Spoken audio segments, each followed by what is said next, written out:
and my question is, why do men that constantly disrespect women expect us to still be in love with them?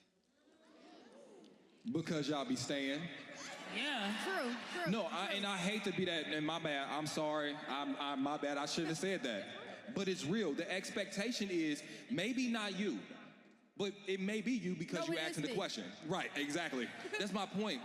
For every one woman that will stand on her standards and her morals and what she knows she deserves, there is about 20 or 40, 50 of them that won't, because you think a man validates your worth. You think you need somebody there in order to fill those voids that you should be filling in your single space. So I know when you ask, why do men do this? You know what? Because they fucked up, they need some discipline.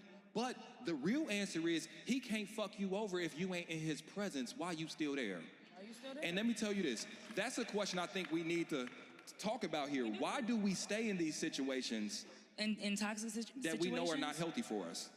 Because a lot of us aren't able to admit that we don't love ourselves.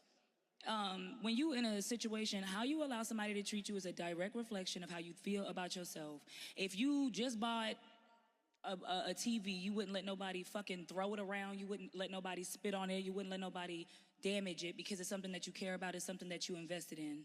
Do you care about yourself? Did you invest in yourself? Flashy shit don't really impress me because I invest in myself, right? Your words don't really impress me because I want to see some action behind it. I don't give a fuck what you spending on yourself. If you ain't spending it on me, I don't give a fuck what you say unless you're doing it, right?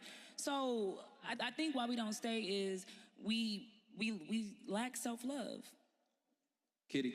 Yeah, let me just say this, and I'm gonna speak to you, but I'm speaking to all of the women in the audience as well. A lot of times you set yourself up for these people to have these expectations.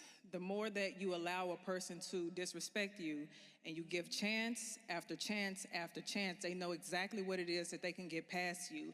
And so they know that there's really no bare minimum. They can do whatever they want to because you are going to stay. And so until you actually put your foot down and start advocating for yourself, you're going to continue to have that same question.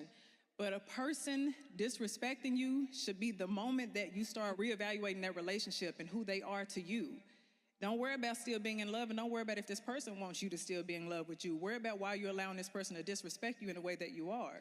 Also, too, toxic situations, depending on how you grew up, might be normal, right? Like, domestic violence might be something you grew up with and saw your mom take, and she handled it well, right? Somebody you still respect and love, so you think, well, I can do it too. It's all about what you can tolerate sometimes, and I was about to get into that, Keita. I think a lot of times when you said that, you know, we can't admit that we don't love ourselves first, is because we don't even, a lot of people don't even know they don't love themselves. Right. They grew up in such a normal, such a toxic environment. They've normalized that.